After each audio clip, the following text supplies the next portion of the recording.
In the quiet hills of Colorado, a war veteran and his loyal canine partner uncover a buried military secret that the government would kill to erase.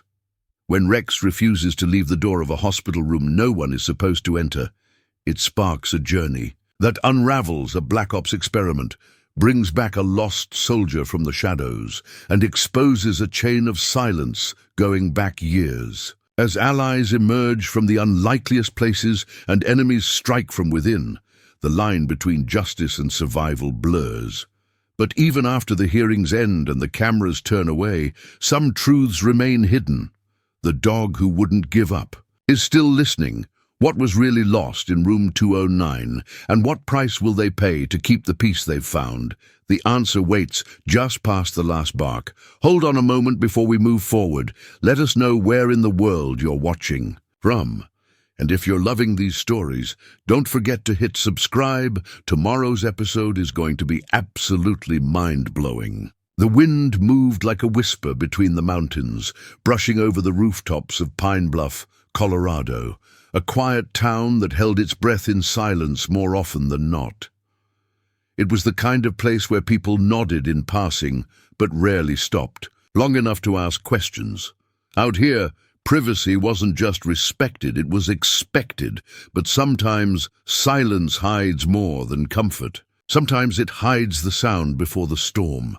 Daniel Rourke stepped out of his truck with the practiced calm of a man who'd once moved through war zones like they were kitchen halls. The gravel under his boots shifted as he shut the door behind him, his eyes automatically scanning the tree line before settling on the weathered fence of the training yard.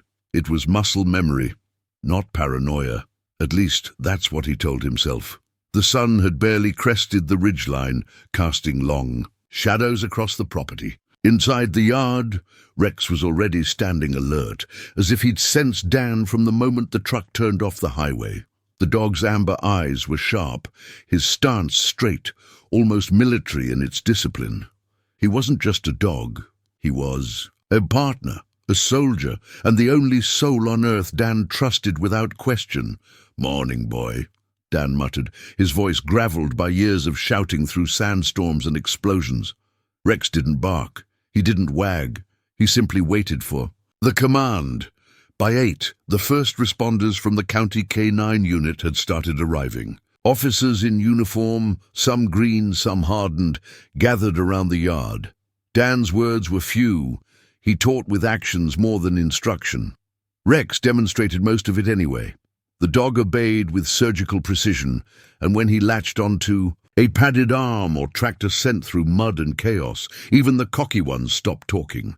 The day moved slow but solid. It was only at noon that Dan allowed himself the luxury of a sandwich on the porch, looking out over the ridge. That was when the call came in from Memorial Hospital. Therapy visit, pediatric ward. Thought you'd bring Rex again if he's up for it. Dan looked at Rex. The dog, resting at his feet, lifted his head slightly as if he already knew. "Yeah," Dan said. "We'll be there in an hour."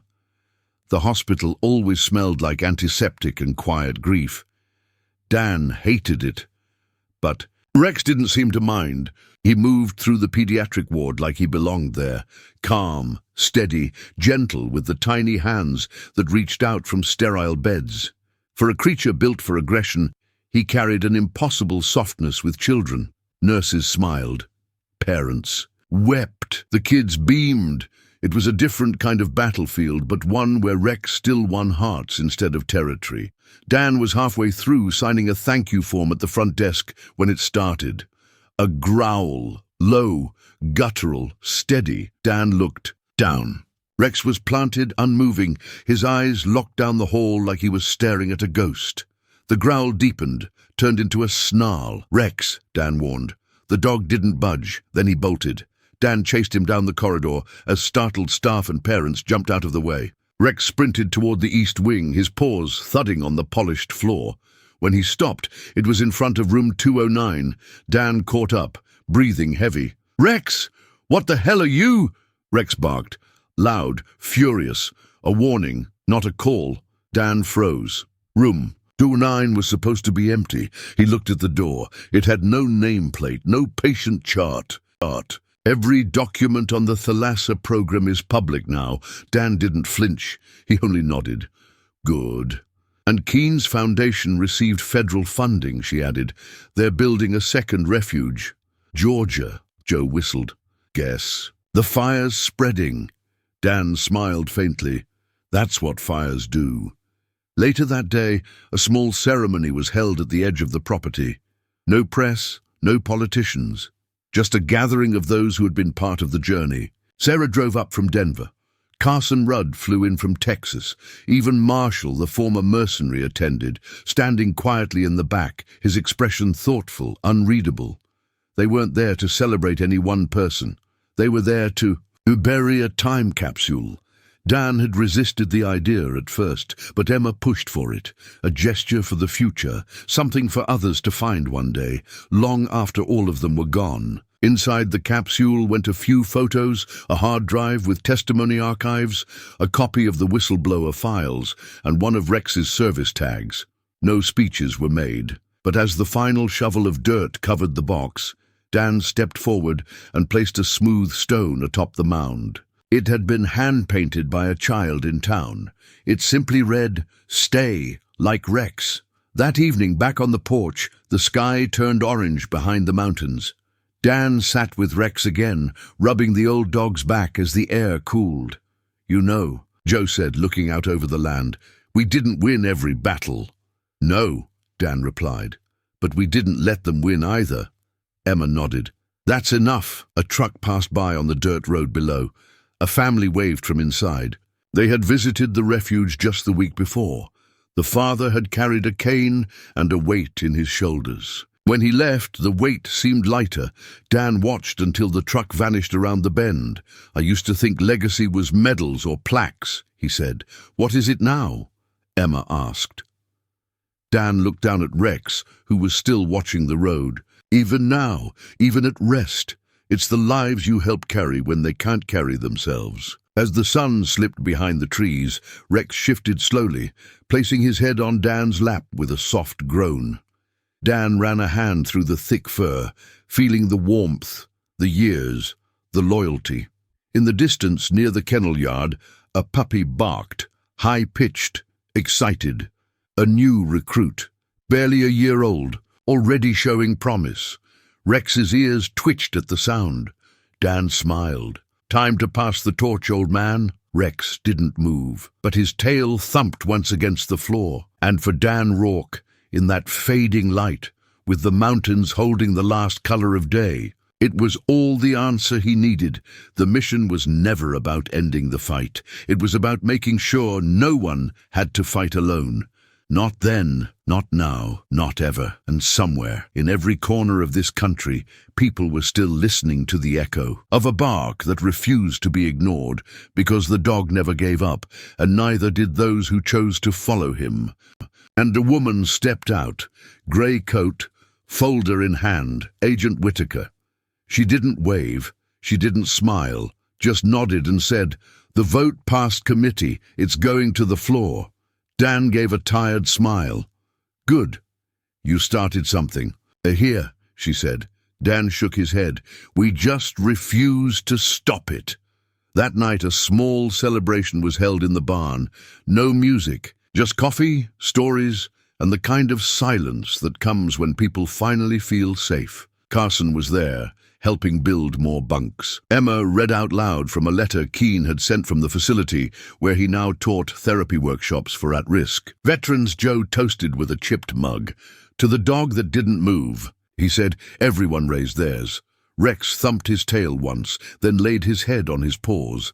And in that moment, surrounded by those who'd once been forgotten, a community exhaled as one. They had turned light into pressure, and pressure into change. The early spring sun stretched across the valley like a promise, turning frost to dew and coaxing the first green blades from the soil. Pine Bluff felt warmer, fuller, alive in a way it hadn't in years. The Holloway refuge buzzed quietly, with preparation, not for drills, not for another hearing or an emergency. but for something far simpler, far more profound. Rex's 10th birthday. The idea had come from Bobby, one of the younger veterans staying on the property. He'd survived 2 tours in Syria and still flinched at backfiring engines. But when he found Rex curled beside him after a panic attack, something clicked. That night, he went to Dan and said, "He's done more for me than any therapist I've had. We should celebrate him like we would a hero." Dan hadn't said anything, but the next morning, lumber appeared for picnic tables, and Emma started collecting RSVP emails from half the country. By the time the day arrived, trucks were lining the outer fields, banners were hung, and folding chairs had been set up in rows across the yard. No uniforms, no rank, just people who had been changed by the same dog one way or another. Soldiers, nurses, trainers, even civilians who'd seen the news footage and felt something stir. Dan stood on the porch of the main lodge, one hand in his pocket, the other gripping a weathered leash. Rex sat beside him, watching the crowd gather. He didn't bark, he didn't move quickly anymore, but his eyes still held that calm, focused depth, like he was counting every soul in the crowd just to be sure. Emma stepped up beside Dan. "He looks good," she said. Dan glanced down. "He's tired, but he's still watching." "Just like you," she replied. The event wasn't formal. No speeches, no press. But word had spread. The town of Pine Bluff showed up in force. Kids from the local school brought drawings of Rex, crayon sketches of him leading soldiers or sitting with a child in a hospital bed. A high school music teacher gathered a small group to play soft guitar tunes. Veterans from as far as Montana drove down just to shake Dan's hand and pet the dog that, in many ways, had pulled them out of their own personal darkness. At one point, Emma took the mic, not for ceremony, but for context. "This dog," she said, "didn't sniff out bombs or chase down suspects in the traditional way. What Rex did was harder. He stayed. In every moment of pain, confusion, or danger, he never left the side of the people who needed him. He saw what the rest of us missed, and he barked until we listened." No one applauded. They just stood. Quiet, respectful, eyes shining. Near midday, a van rolled up to the edge of the field. Dan recognized it instantly. The VA transport. From it stepped 5 men, 4 in plain clothes, 1 in a federal escort jacket. And behind them, moving slowly, Kane. In hand was Alex Keene. He'd aged. His posture was a little worse, but his eyes were steady. Dan met him halfway across the yard. "No cameras," Keene said.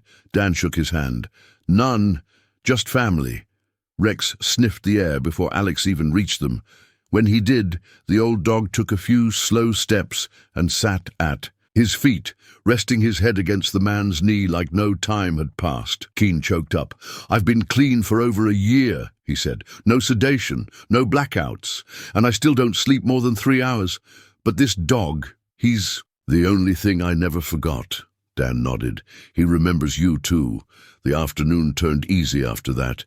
People shared stories. Joe grilled enough meat to feed 2 platoons.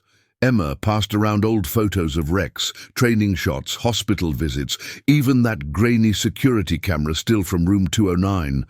No one said it out loud, but they all felt it. That moment when everything had changed.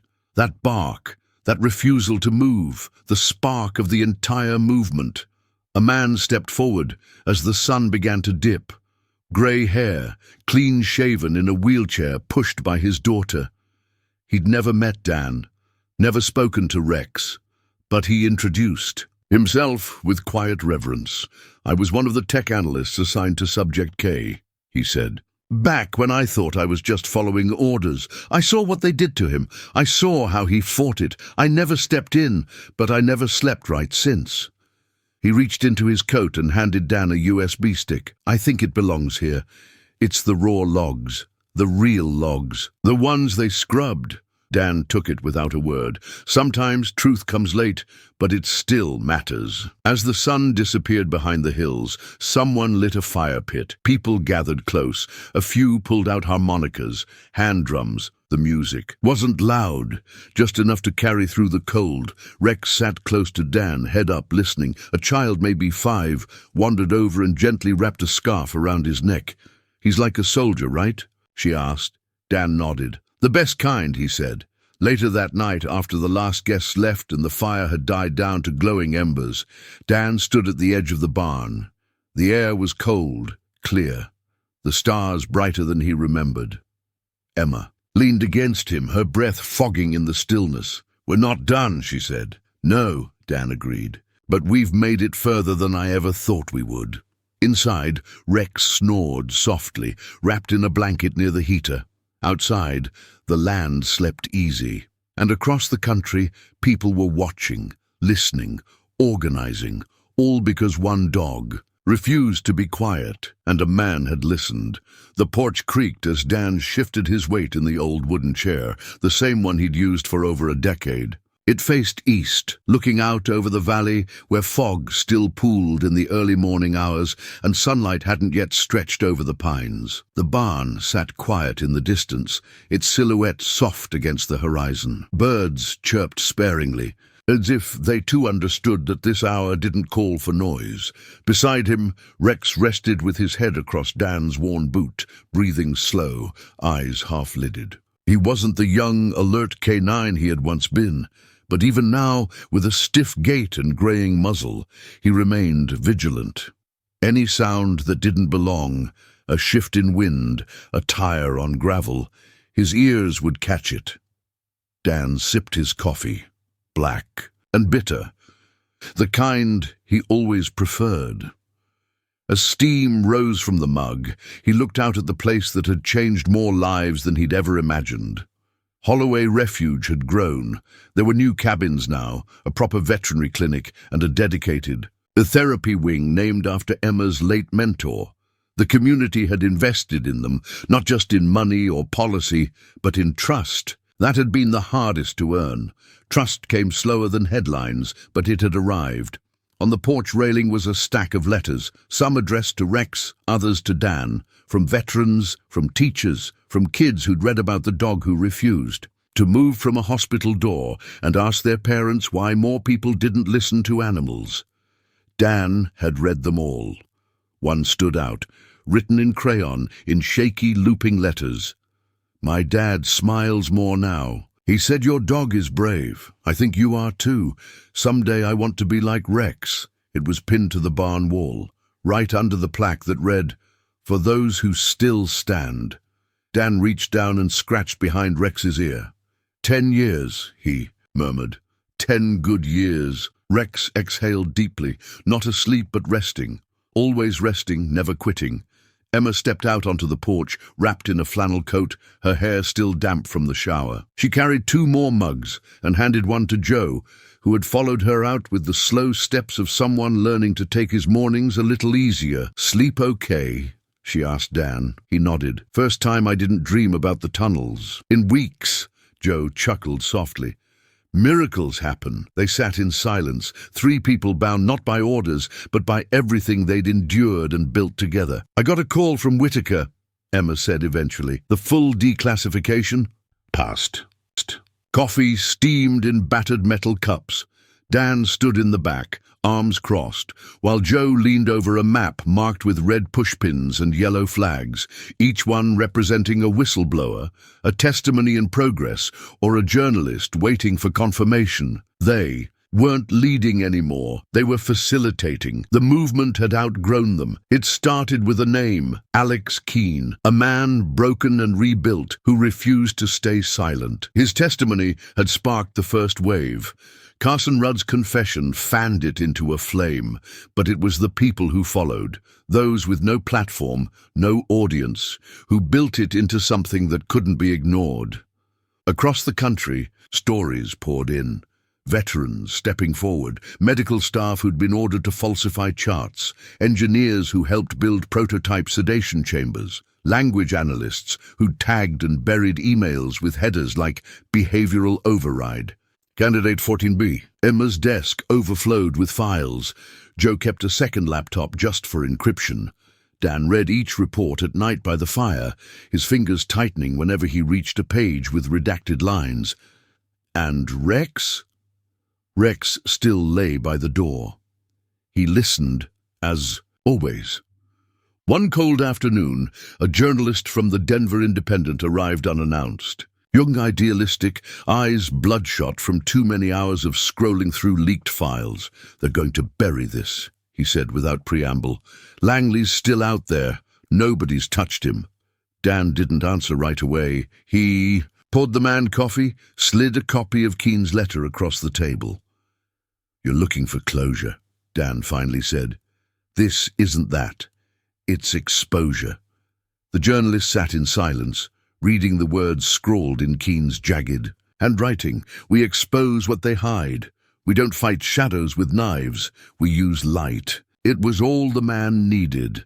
The next article wasn't just a feature, it was a catalyst. The headline, "Ghosts in Uniform, the soldiers they buried and the dog that wouldn't let them."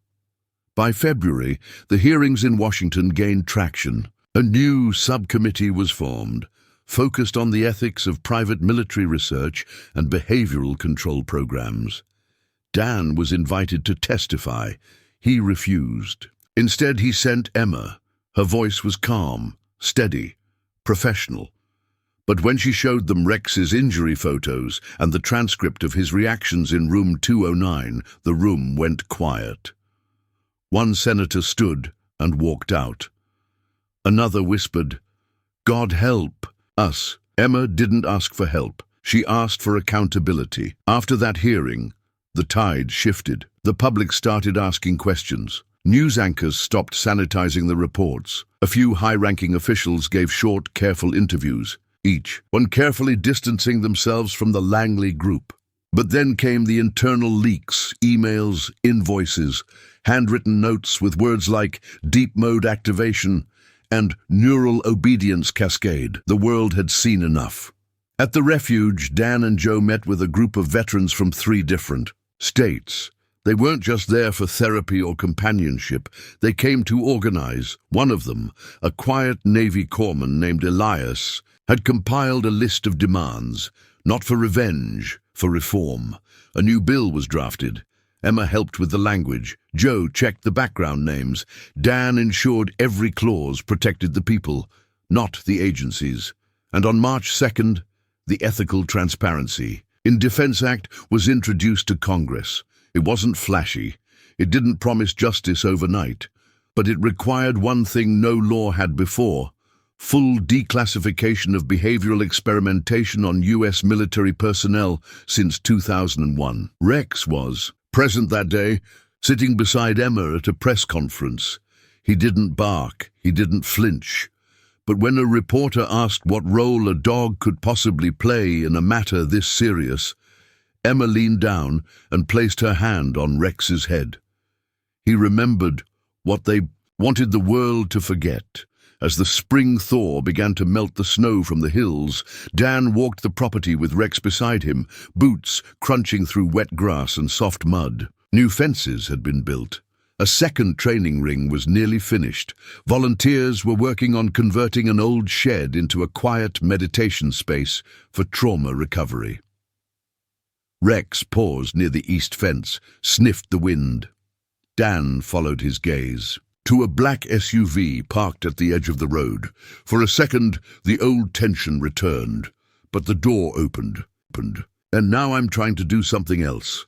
Emma studied him carefully. "You were on the team sent to kill Keene." "I didn't fire a shot," Carson replied. "But I would have. If Langley had said the word. If it hadn't all gone sideways." Dan leaned forward, elbows on the table. "Why come now?" Carson didn't hesitate. "Because I saw the footage, and then I saw Keene testify. I watched it twice. The man I almost executed looked like every soldier I ever tried to forget. And your dog," his voice caught for a second, "your dog reminded me of one we lost in Kandahar. He didn't give up either." Rex, lying under the table, thumped his tail once. Emma broke the silence. "You have something for us?" Carson nodded and pulled a hard drive from his coat. "It's everything I've got," he said. Mission logs, contract data, personnel rosters, names, schedules, the stuff that never got uploaded to Langley's servers. I kept copies. For leverage, back then, Dan took it gently, holding it like something delicate and dangerous. You realize this could put a lot of people away.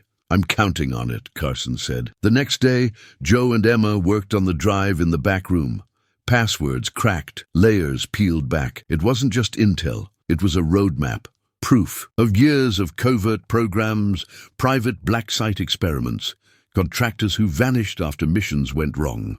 Some names were already known to the press. Others had never seen daylight. Carson stayed for 3 days, not because they made him, because he asked to. He slept in one of the bunk rooms, helped shovel snow from the path, and sat with Rex every evening by the fire. Never asked for forgiveness. Never made excuses. He simply stayed. On the 4th morning, he approached Dan. I want to go public, he said. Testify, not just hand over the files. Dan stared at him for a long time. You sure you're ready for that kind of storm? Carson exhaled. I wasn't ready for the man I used to be either. Time I met this one head on. Emma arranged. The first interview with a contact in Washington. A veteran-turned-journalist who had already covered the Keene hearings. Carson sat in front of the camera, unshaven, face gaunt with truth. He didn't read a statement. He told stories of the missions they ran under false flags, of the men they were told to silence, of how many times they watched someone like Keene lose everything and did nothing. It was broadcast within hours, and it exploded. Not just on cable news, on message boards, in back channels. Among veterans who'd seen too much and said too little, Carson's story became a spark. 2 days later, another former operative reached out. Then 3 more. Then 5. Some had only heard whispers. Others had seen what Langley built from the inside. Joe created a secure server for them. Emma vetted each name. Dan listened to every story. Rex, somehow, knew who to trust, and the list grew. By Christmas, the Holloway Refuge had unofficially become the coordination hub for what one reporter called the Reckoning. But no one there used that word. They called it accountability, or healing, or simply doing what should have been done years ago. Carson stayed through the holiday. He didn't laugh much, but one night, as snow piled high outside the barn, he helped. Dan hung a small wood plaque near Keene's corner. It read, "Former enemy, new ally. We change or we vanish." Dan didn't say anything when he saw it. He just nodded once, and Carson smiled for the first time. Rex stood watch, late that night. His eyes were tired, but his ears were sharp. He listened to the wind, and then he lay down, tail curled against the barn door, content because something good was growing in the ashes, and for the first time in a long time, no one was running anymore. By the time January arrived, the Holloway Refuge no longer felt like a hidden corner of Colorado. Snow blanketed the hills, but trucks still came in almost daily. Off-road rigs from neighboring counties, muddy sedans with military plates, vans filled with old canine handlers and new volunteers alike. The land that once held only a barn, a few kennels and a half-healed dog had grown into something more. It pulsed with purpose now, like a living artery of something bigger than any one man or mission. Inside the main building, Emma adjusted the projector as more people filed into the common room. Folding chairs scraped against the wooden floor. When the award was finally placed over Rex's broad neck, the room stood. No applause, just silence. A silence filled with understanding. Rex didn't seem to notice the medal, but he leaned against Dan's leg and stayed there. After the ceremony, in one of the side chambers, Emma was pulled aside by a woman in a dark green uniform, U.S. Public Health Service. She returned 20 minutes later, her face pale, eyes wet. "They're giving me a research grant," she said softly, "for PTSD in veterans and trauma response in working dogs." Dan blinked. "Really?" Emma nodded. "They want me to build a program, use what we've learned from Rex, from Keene, from the whole damn story." Joe clapped her shoulder. It's about time. That night, they returned to Colorado. The welcome home was quiet. There were no parades, just headlights from parked trucks along the dirt road, bonfires lit near the barn, and men and women in coats raising coffee cups and thermoses as the group returned. Someone strung a banner between two trees. "Welcome home, Rex." Dan parked the SUV and opened the rear door. Rex hopped down carefully. He stood there for a moment, snow swirling around his legs. Then he walked forward, straight through the circle of waiting people, and sat in front of the flagpole they had raised the week before. Someone played a song on a guitar, quiet, unpolished, a tune Dan recognized from boot camp. Later, by the fire, Emma sat beside him, leaning into his side as Rex slept with his head across her lap. "Feels different now," she said. Dan nodded. "It is." Joe joined them, holding a folded letter. "From Keene," he said. Dan took it, read it slowly. "They'll never say it outright. But we started something. The hearings are getting deeper. Whistleblowers keep coming forward. You were right not to run. People want more than rage. They want reason. And Rex, he showed them what loyalty looks like." Dan stared at the letter a long time, then burned it in the fire. "Let the truth stay with the ones who earned it," he said. By the end of the week, they'd already received a dozen requests from agencies across the country asking about the sanctuary. Some wanted training tips, others wanted to model programs, a few just wanted to know how to start healing. Emma began drafting curriculum. Joe took over structural improvements. Dan expanded the kennels. Rex, he kept sleeping near the door, and every so often, when the wind changed, he would lift his head and stare into the woods, as if remembering something that had almost been lost. A threat buried, a bond that saved a man's life, and the mission that still wasn't over, because there were more men out there, more ghosts like Alex Keene, and Rex, even in retirement, was still waiting for the next one to come home. The first snowfall of December coated Pine Bluff like a soft blanket, muting the world and slowing everything to a crawl. The trees stood heavy with white, the roads disappeared under layers of powder, and the usual buzz of chainsaws or engines around the Holloway refuge was replaced by the quiet crunch of boots and paws moving through the yard. Dan Rourke stood outside the main barn, watching his breath cloud in front of him, one hand resting gently on Rex's harness. The dog had grown slower these past few weeks. The wound from the sniper's bullet had mostly healed, but cold weather stiffened his legs, and he often lay down by the fireplace long before dinner. But whenever Dan opened the barn door, Rex would still push himself up and follow, tail flicking with effort, his body moving like a soldier refusing to leave the field. Inside, Emma and Joe were setting up folding chairs. The big meeting table had been cleared to make space. A pot of strong coffee steamed in the corner, and a file folder lay open in front of Joe.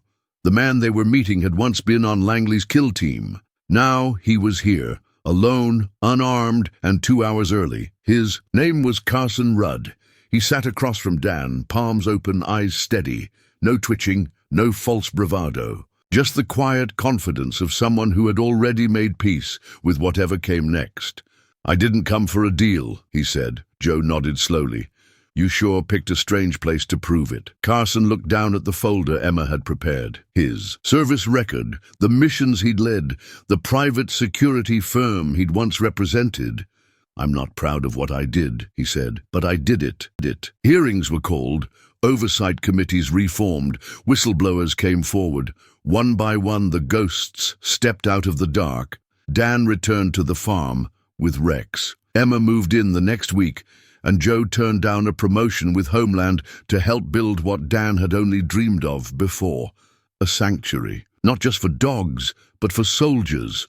The broken, the forgotten, the ones still learning how to stand again. They called it the Holloway Refuge, in honor of the medic who'd saved both Dan and Joe in Fallujah, long gone, but never forgotten. Rex became its first official resident and its soul. One evening a letter arrived. No return address. Inside was a photo, Keene smiling faintly beside a small therapy group of veterans in protective custody. On the back, one sentence, "Still standing." Dan placed it on the mantel, beside a medal, a leash and a worn military patch that read K9 Unit, No Man Left Behind. Outside, a new puppy barked in the distance, and Rex, older now, lifted his head and listened. The mission wasn't over, but it had changed, and this time it was built on redemption. The sky over Pine Bluff turned a warm amber as late autumn rolled in, washing the valley in golden light and long, soft shadows. The leaves had begun to fall, crisp underfoot, swirling in lazy arcs along the dirt road that led up to Dan Rourke's property. The chaos of the past weeks had settled into something quieter. Not peace exactly, but something close enough that people could breathe again. The barn was no longer just a training yard. It had become a gathering place, a center for something that grew out of fire and fear and pain.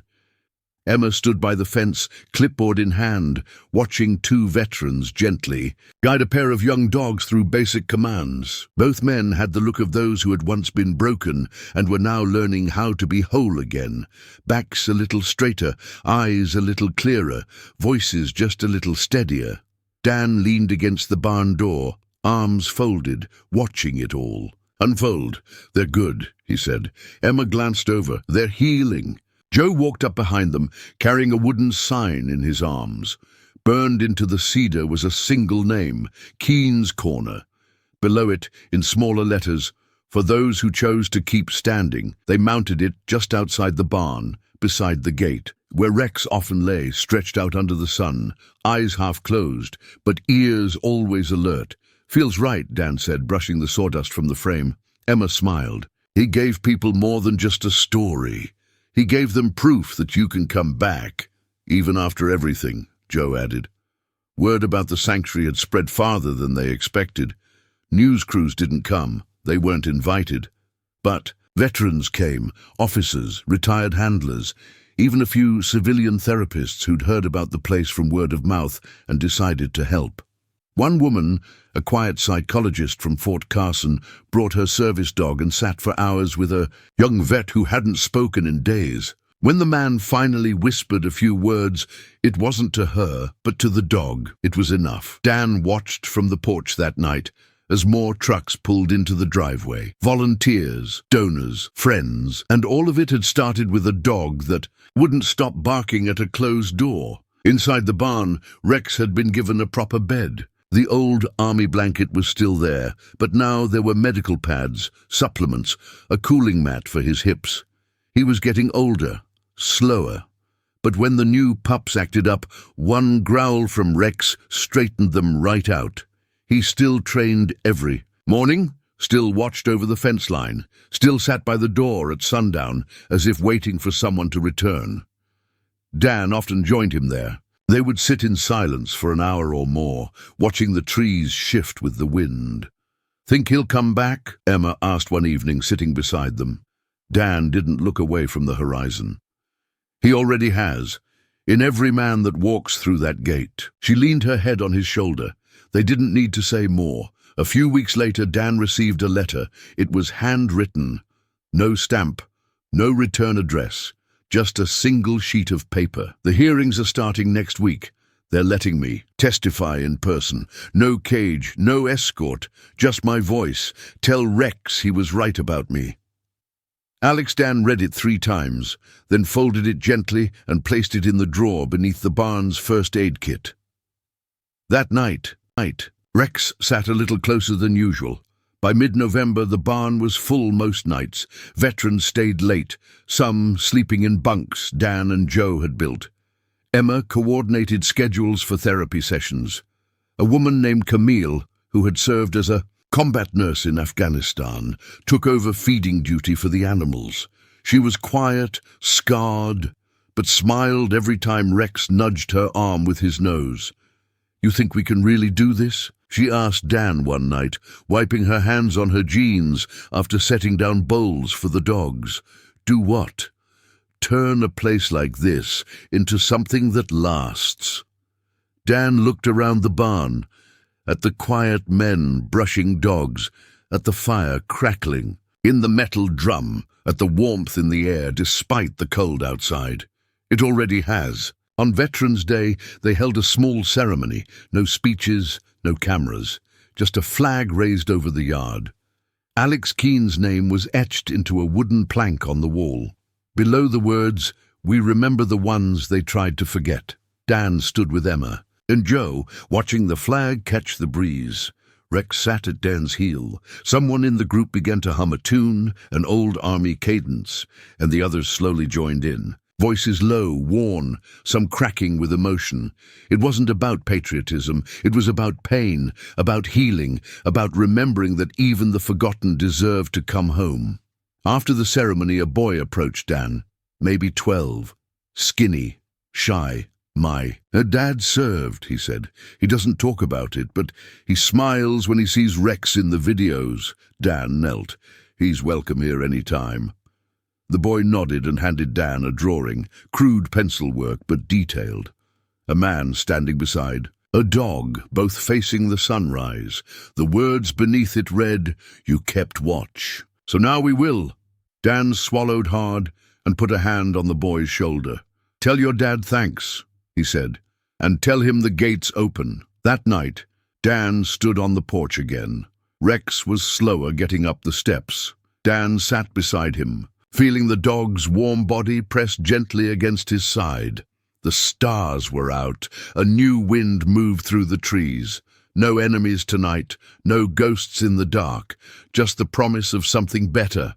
And for the first time in a long while, Dan believed it would last. The wind over Washington carried a sharp edge that morning, slicing between the marble pillars of old buildings and brushing across the Potomac with a cold breath that warned winter was coming.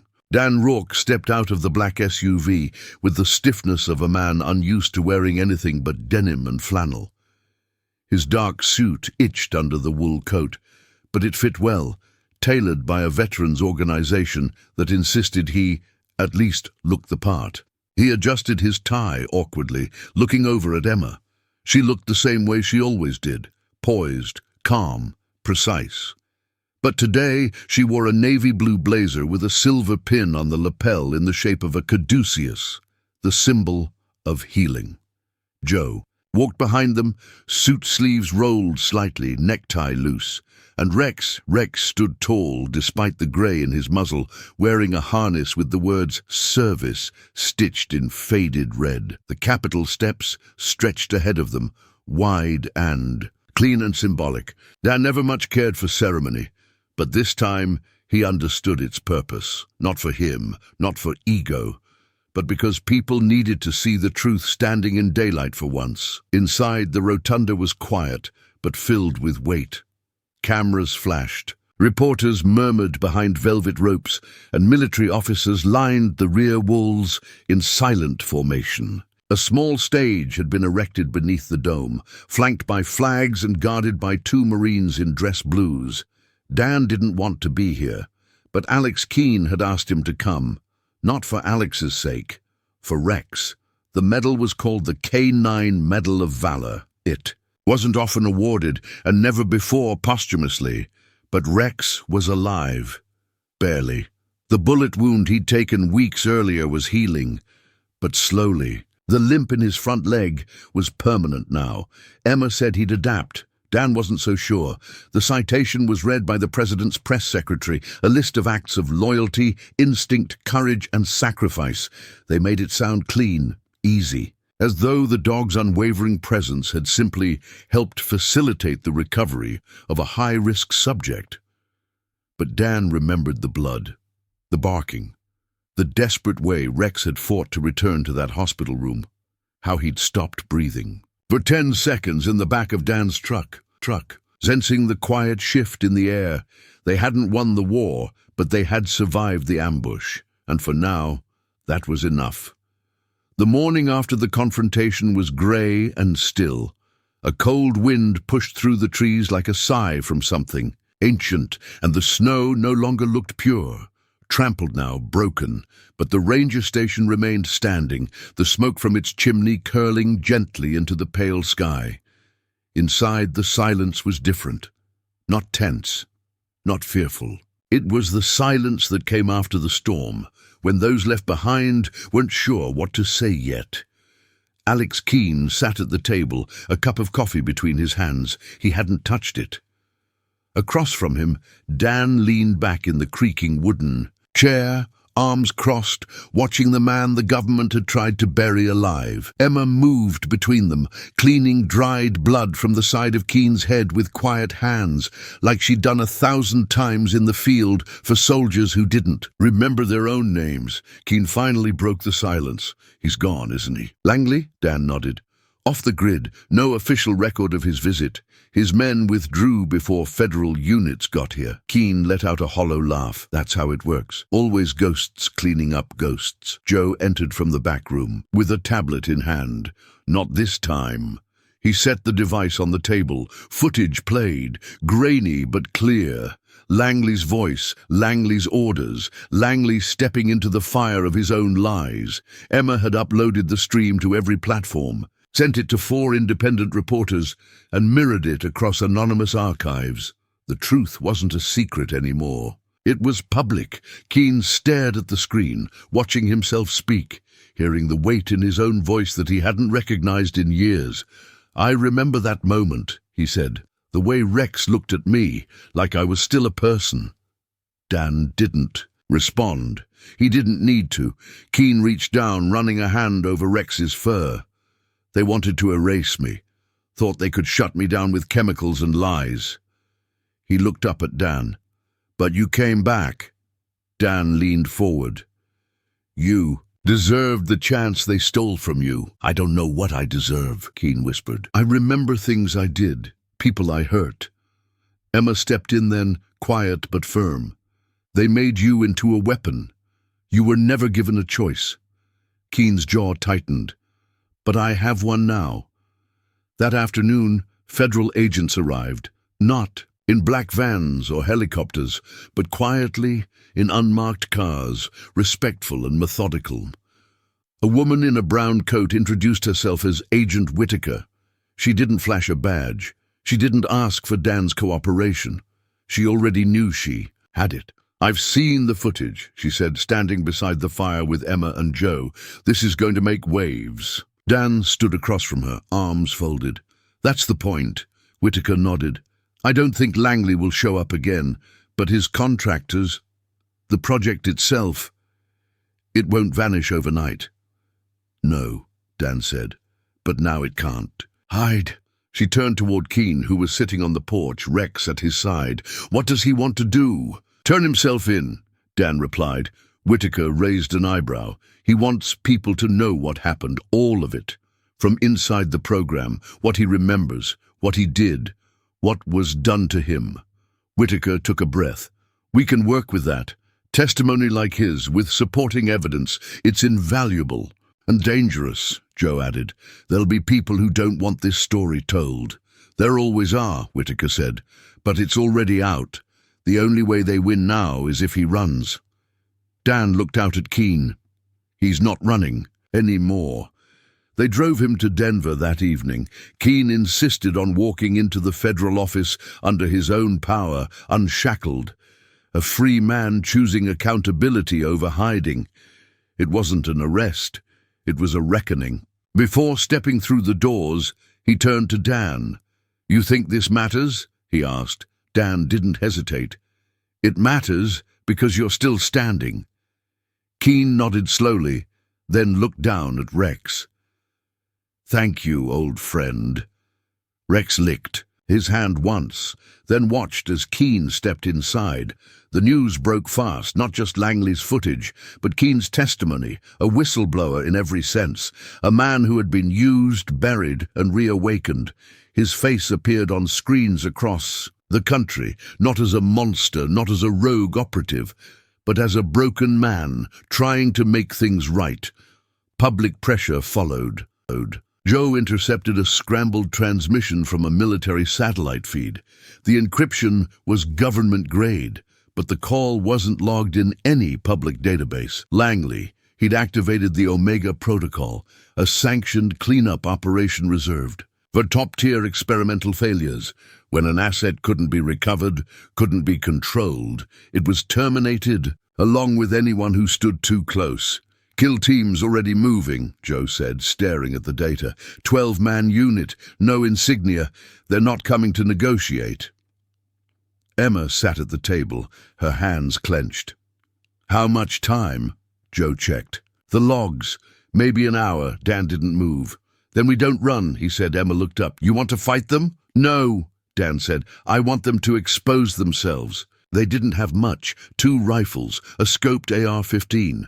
1 hunting shotgun, and Rex Keene, still recovering, insisted on helping. You're not ready, Dan warned. Keene just nodded at the IV in his arm. They took everything from me. If I die, now I die standing. Emma set up the camera rig in the back room.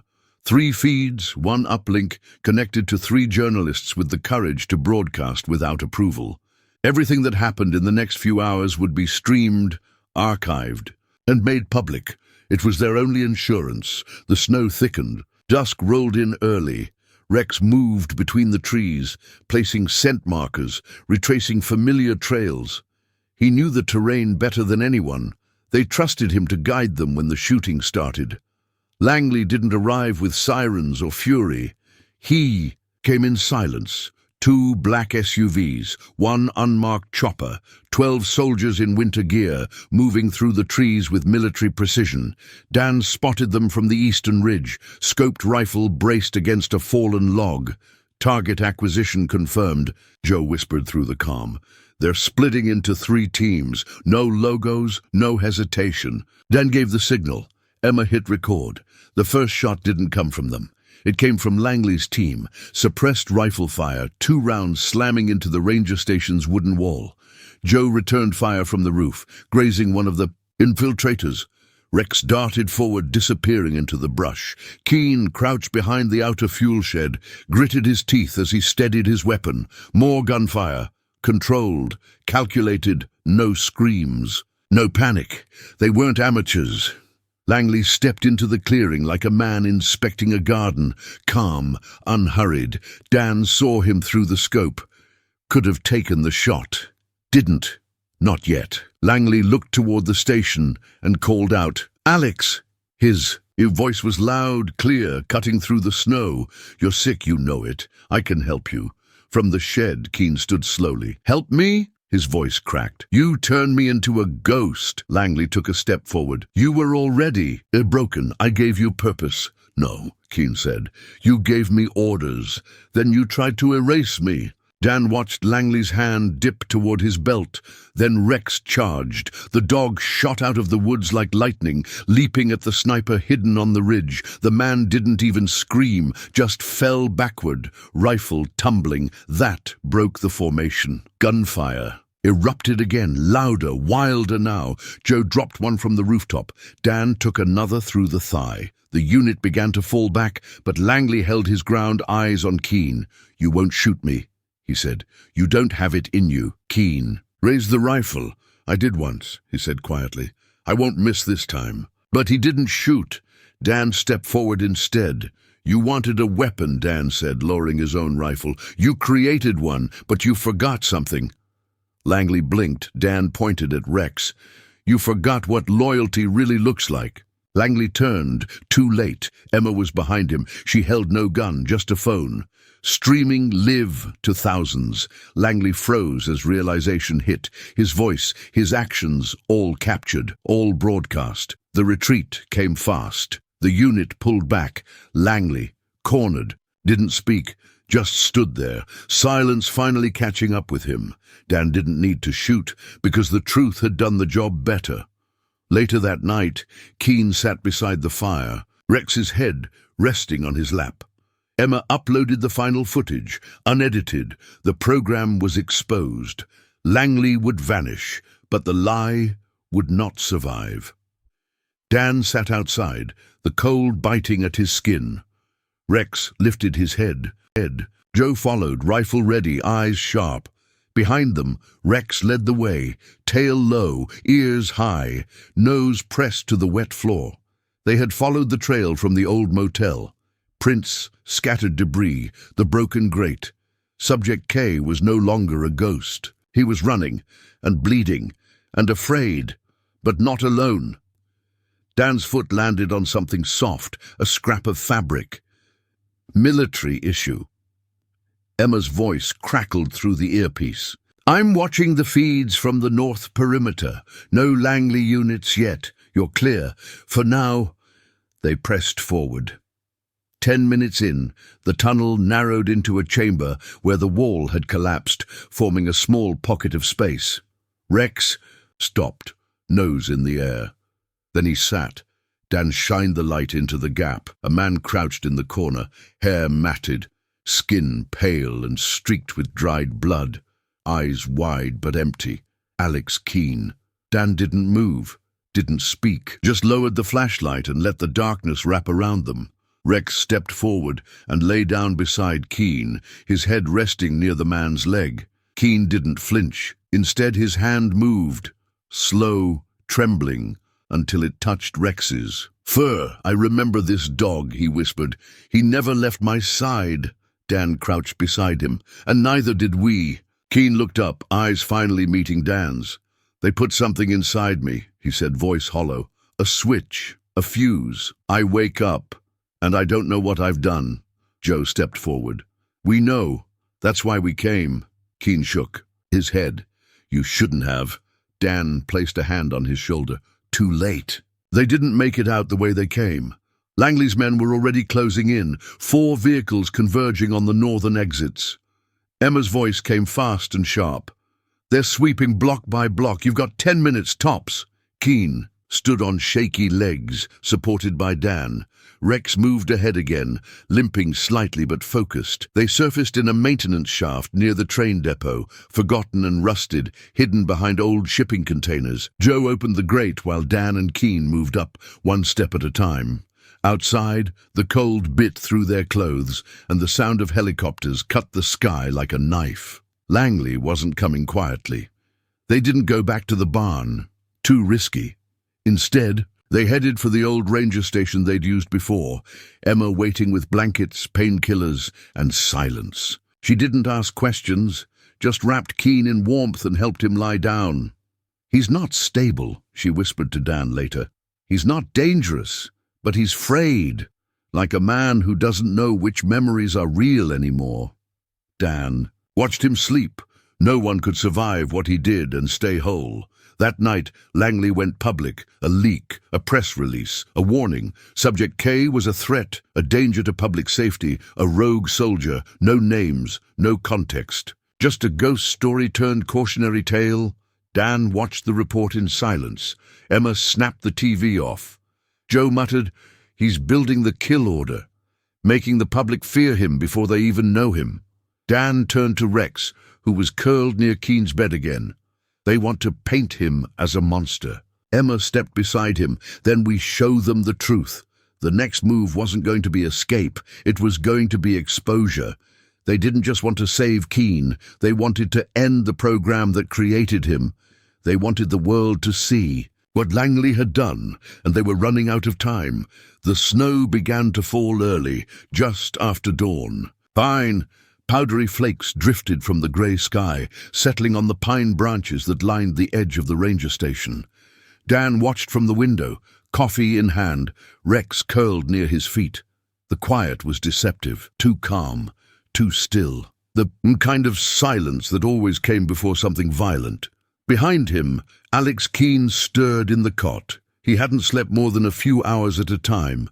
His eyes still carried that vacant distance, but each time he woke, there was more of him present. He recognized Emma now, recalled Joe.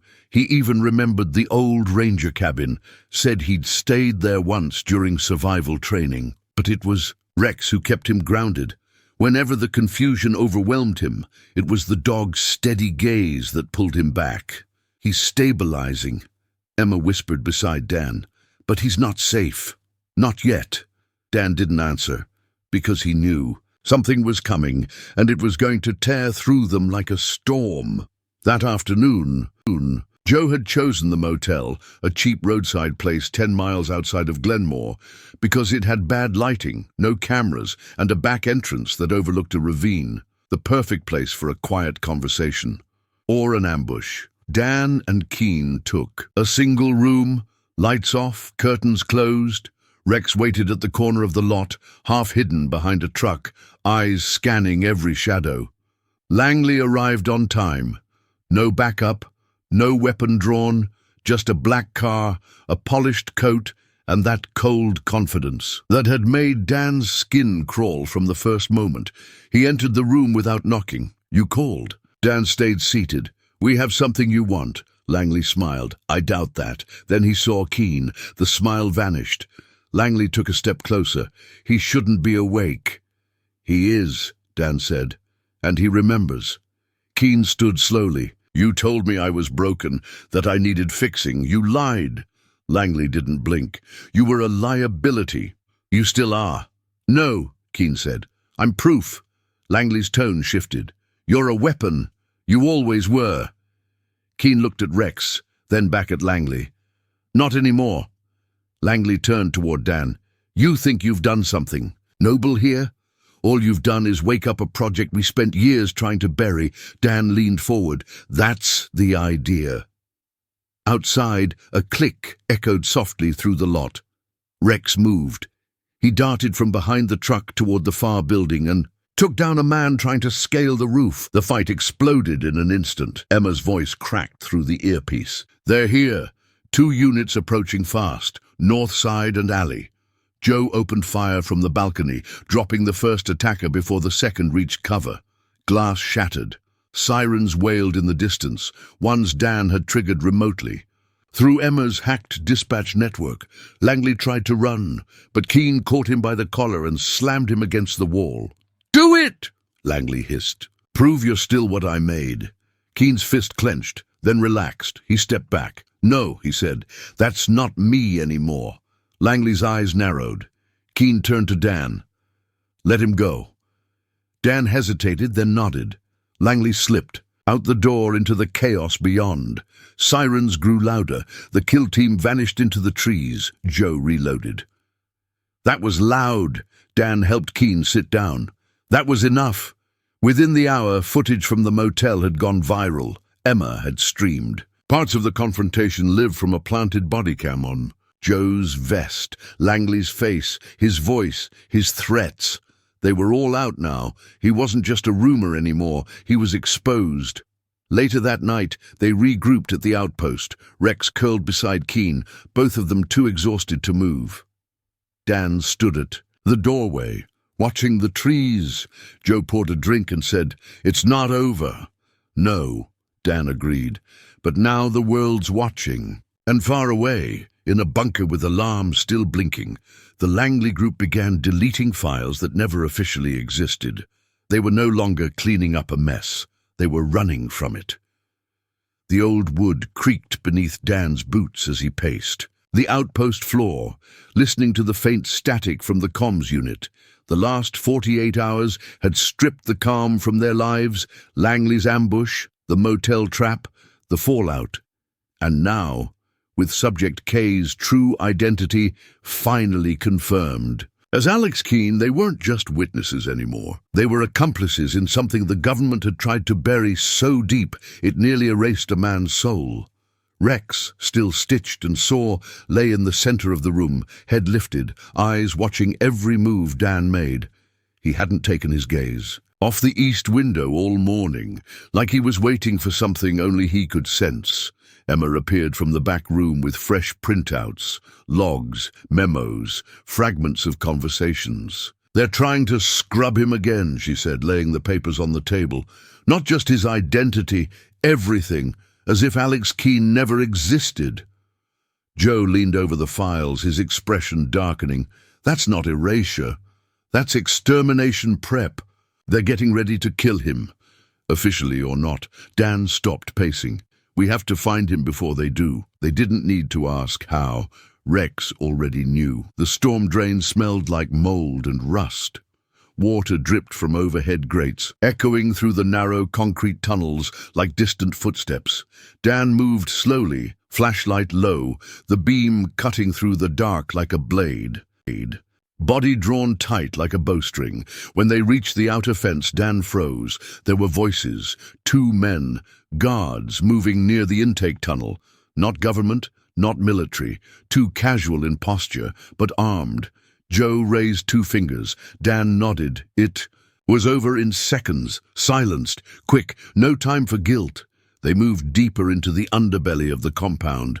The tunnel was colder than expected, the air metallic, dense with recycled oxygen and secrets too old to forget. They reached a reinforced door. Joe bypassed the security with a cracked key code Emma had fed them from the server back at the cabin. Inside was a corridor lined with dim red lights and flickering cameras. The silence was alive, humming, close. Then they heard it. A voice, soft, familiar. I remember your face. Dan stepped forward slowly. A figure stood at the far end of the hall, hands unshackled, wearing loose tactical fabric, eyes bloodshot, jaw tight. Alex Keene. He wasn't restrained. He wasn't unconscious. He was awake, and he was waiting. Rex let out a low, sharp bark and ran ahead, stopping just short of Keene. Keene didn't move. He stared down at the dog, then he knelt. His hands trembled as he touched Rex's fur. I remember you, he whispered. You were mine. Dan stepped beside him. They tried to take that from you. Keene looked up, hollow and aware. They took everything, Dan crouched. We're here to get you out before they kill you. Keene shook his head slowly. They're already here. An explosion rocked the far end of the corridor. The kill team had arrived. Emma's voice came through, the radio sharp and fast. They breached the west gate. You have maybe 5 minutes max. Joe scanned the hallway.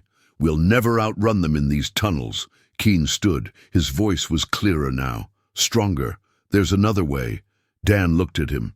You. Sure, Keene nodded. I built it. The air inside the escape shaft was tight, filled with rust, sweat, and the electric scent of charged fear. Alex Keene moved with precision through the narrow corridor, the kind of fluid motion that only came from deep muscle memory. He wasn't guessing his way forward. He remembered every turn, every blind curve, every hatch they'd welded shut. They hadn't planned for anyone to ever use this route again. That was the point. But Alex had buried the map in his bones. Dan followed close, rifle slung over his shoulder, Rex at his heel, and Joe bringing up the rear with a sat phone strapped to his chest, feeding live updates to Emma. Emma, who was now operating out of a van disguised as a utility rig parked half a mile from the compound.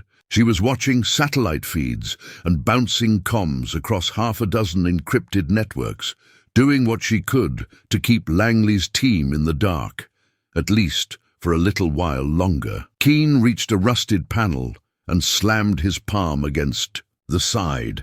A hiss of air, a creak of metal, and the door opened outward into a ventilation bay thick with steam. He stepped out and waited. His hands were shaking slightly, but his eyes were still, clear in a way they hadn't been before. They'll be sweeping the main tunnel, Keene said. We'll use the boiler path. They never mapped it. Too old, too unstable. Joe grunted. Perfect, just how I like it. Dan kept his voice low. You're sure about this? Keene nodded once. I didn't forget what they did to me. I just didn't know it had a name until now. The corridor beyond the boiler room was pitch black and slick with condensation. Pipes hissed. The floor groaned. Rex moved carefully, leading the way as if he too could see the shape of things through the dark. They emerged near the outer security wall 20 minutes later. Mud-covered, out of breath, alive. But they weren't finished. This wasn't an escape.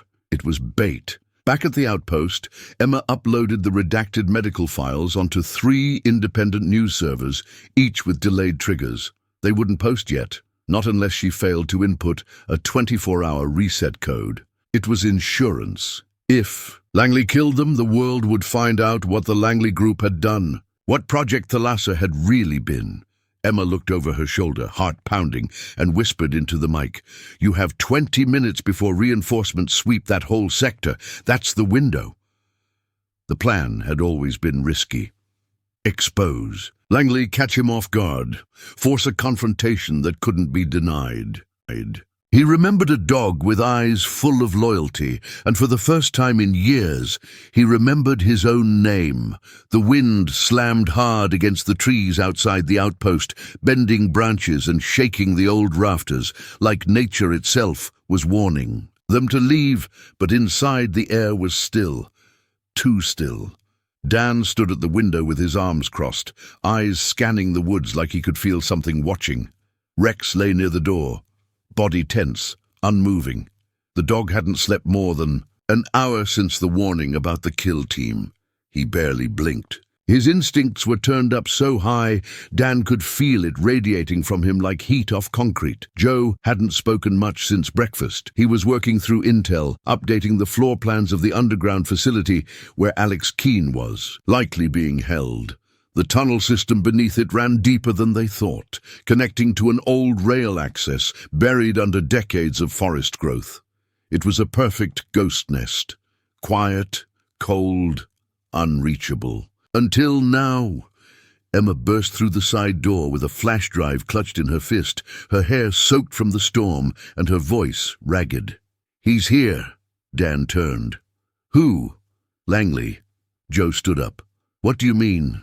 Emma dropped the flash drive onto the table and pulled up a video feed. Hospital security footage. This was yesterday. He's walking the corridors like he owns the place. He's not just supervising, he's taking over. Dan leaned over her shoulder as she played the footage. Langley walked slowly, deliberately. Dressed in black, unbothered by the staff scattering in his path, he didn't look like a man running a cleanup. He looked like a man hunting. When he stopped at room 209, the door opened before he touched it. Whoever was inside was expecting him. Emma hit pause. He's not just private sector. He's something else. Joe narrowed his eyes. He's off book. No chain of command. Langley doesn't report to the government. The government reports to him when it's too late. Dan's voice was quiet. "So who does he work for?" Emma exhaled. "Whoever pays more to keep things buried." That night, the outpost's perimeter alarm triggered. No movement in the trees, no vehicles. But the sensors caught something. A drone, not military. Civilian retrofit stealth tech.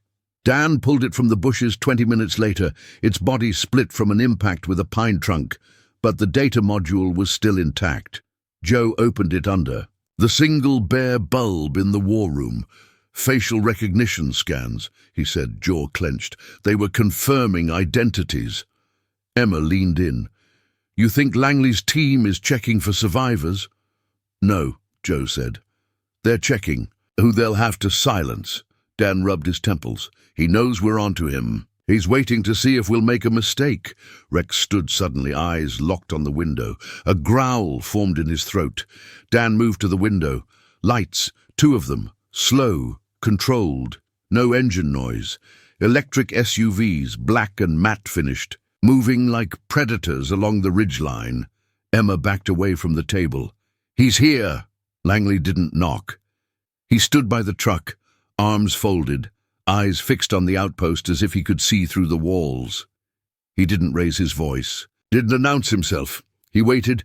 Dan stepped out with his rifle lowered but ready. "You're trespassing." Langley didn't flinch. "So are you."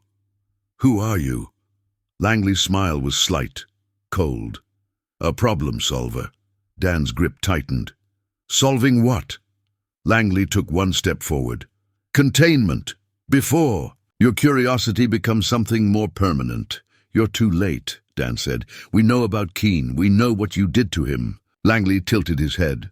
"No, you know what we let you find." Behind Dan, Joe stood in the doorway with his sidearm holstered but visible. "What do you want?" Langley's gaze shifted.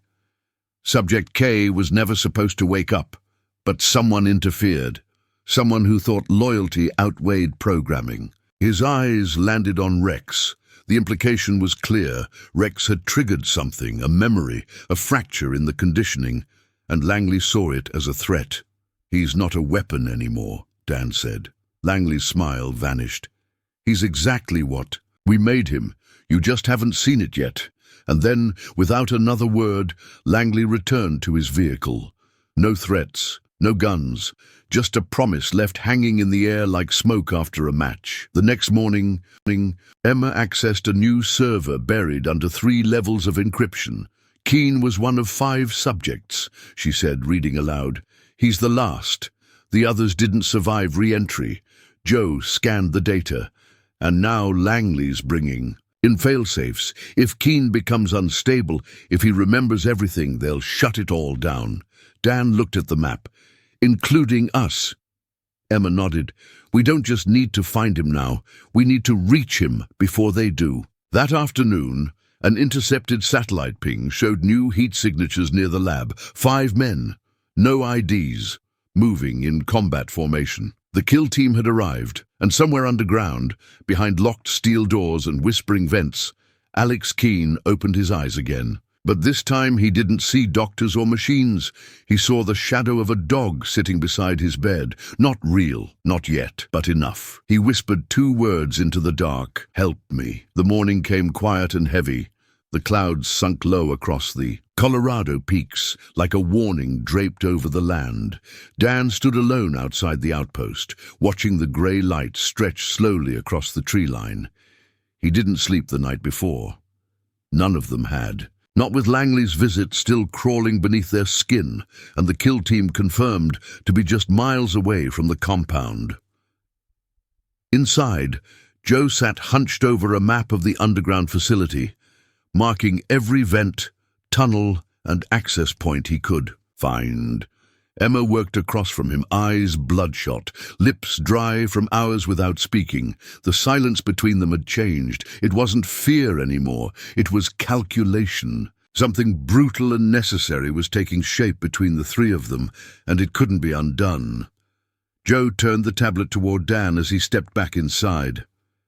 There's a breach point here, he said, pointing to a side corridor near the fuel depot. It's narrow and reinforced, but we can reach it on foot. If he's still in the chamber they labeled Containment Echo, that's where we'll make contact. Dan studied the schematic. What happens if he doesn't recognize Rex? If the programming holds? Joe didn't answer right away. His silence was answer enough. Emma closed her laptop. I found the final report from the original Thalassa project, not just notes, confessions. A field doc logged them before disappearing off the system. Her name was A. Nilsson. She worked directly with Subject K for over a year. She slid a printed copy of the document across the table. Dan read slowly. Subject exhibits extreme adaptability to environmental stimuli. Base conditioning successful. Emotional recall suppressed. Autonomy diminished to subclinical range. He looked up. They killed the part of him that made him human. Emma nodded. That's what the sedatives were for, to bury what little was left. Joe added, but when Rex saw him, something shifted. That's what Langley's worried about. The program wasn't built to handle memory reactivation. Dan ran a hand over his face. They didn't train him to be loyal. They trained him to obey. And he stopped obeying, Joe said. Now they're scared of him. Later that afternoon, the storm finally broke open. Heavy rain pounded the cabin roof, a constant thrum that sounded like gunfire in the distance. Dan sat with Rex in the back room, checking his gear, loading magazines, running his hands across the rifle the way a man checks the weight of his regrets. Keane trusted you, he said to the dog. Back then, in the unit. Rex stared back, unmoving. Dan lowered his voice. He's trying to come back, and we're not going to let them erase him again. A flash of lightning lit the room. The thunder that followed was long, rolling, deep. Joe appeared in the doorway. We've got movement. Dan followed him outside. Emma was already at the satellite console. 2 choppers. No markings. 15 clicks out, inbound. Joe's jaw clenched. Extraction or extermination? Emma didn't blink. They're not carrying medical kits. Dan stepped away, pulling on his coat, tightening the belt on his holster. We're going in before they do. By sundown, they reached the ridge. The compound below sat hidden under a blanket of pine, nearly invisible without thermal vision. Dan and Joe took the slope from the south, while Emma coordinated through the portable comm unit. Rex stayed at Dan's side, quiet and focused, his steps light even on wet stone. The closer they got, the more intense Rex became, ears twitching, wiped clean of any identification, and lowered his body until his chest touched the floor. Then he just lay there. That was where Dan found him minutes later, after doubling back from a side entrance. He knelt beside him, heart pounding. Then he saw it. Footprints. Fresh, mud-caked soles. Not from hospital staff. Too deep, too wide. One trail, leading away, another leading in.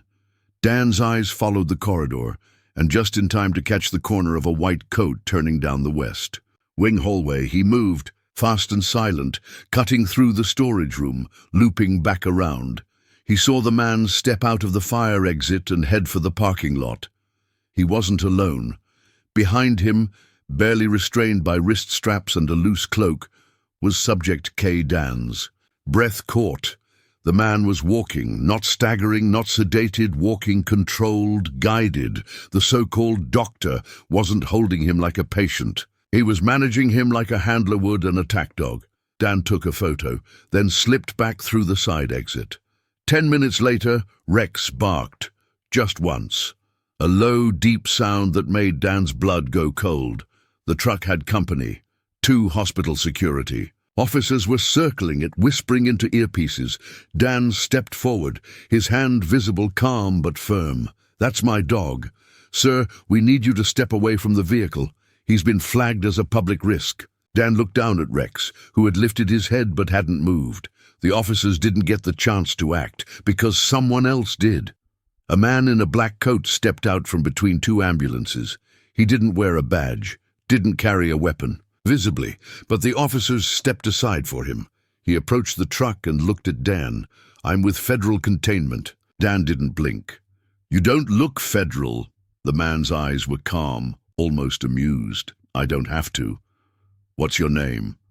"Langley," the man said without hesitation. Dan felt his stomach tighten.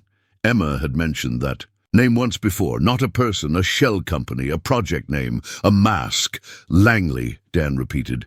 "You were in room 209. I'm in a lot of rooms." "What do you want with him?" Dan asked, nodding toward Rex. Langley's gaze shifted. "To the dog. He's a liability. He's seen too much." Dan stepped between them. "So have I." There was no fight, no shouting. Langley just nodded once, like he was cataloguing the threat. Then he turned and walked away. No threats, no warnings. But Dan knew what that kind of silence meant. Something worse was coming. That night, Dan set up motion sensors around. The barn. Joe brought in weapons. Emma sealed her windows and rerouted her digital footprint through a burner network. They weren't just investigating anymore. They were targets. And Langley's silence had confirmed it.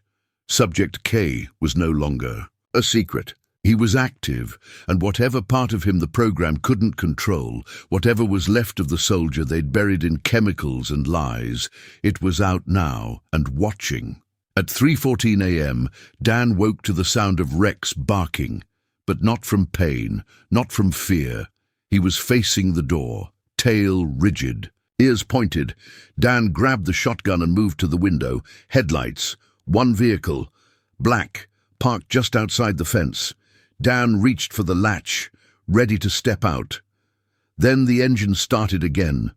The car rolled backward, tires cutting into the gravel, and disappeared into the trees. Dan waited 10 minutes before stepping onto the porch. On the fence, tied with fishing line, was a piece of paper. One line, typed in bold letters, "He's not who you think he is," and below it, a name Dan hadn't heard in 15 years, Alex Keene. Dan froze. He didn't recognize the name, but Rex did. The dog let out a soft, broken sound, not a bark, something else, something close to mourning. The paper was still damp from the night air when Dan laid it on the barn table. One name, just one, but it was enough to shift the foundation under their feet. Alex Keene, no rank, no unit, no service record that Dan could recall from the old days. But the way Rex had reacted, it wasn't instinct, it was memory. The kind dogs never forget. The kind that meant something had happened between them, long before room 209. Emma stood across the table, her eyes moving between the name and Dan's face. I ran it through every database I have access to. Military, private, classified, nothing. The only hit came from an archived transportation manifest buried in a DoD quarantine file. Fort Buchanan, 6 years ago. Name flagged and then erased. Joe scanned the document. They tried to scrub him. Dan leaned back in the chair, arms folded. So they failed. Emma looked at him. We need to figure out who he really is. Joe stood. We need a place they can't see us while we do it. They moved operations that night.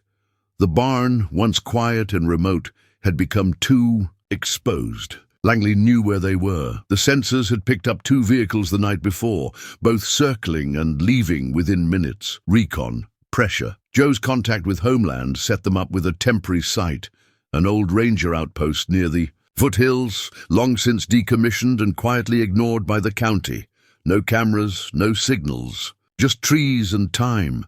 Dan brought Rex in the back seat, the dog wrapped in a blanket, but watching every mile like a soldier riding back into a war zone. He wasn't limping anymore, he was waiting. By morning, they'd converted the outpost into something that felt familiar.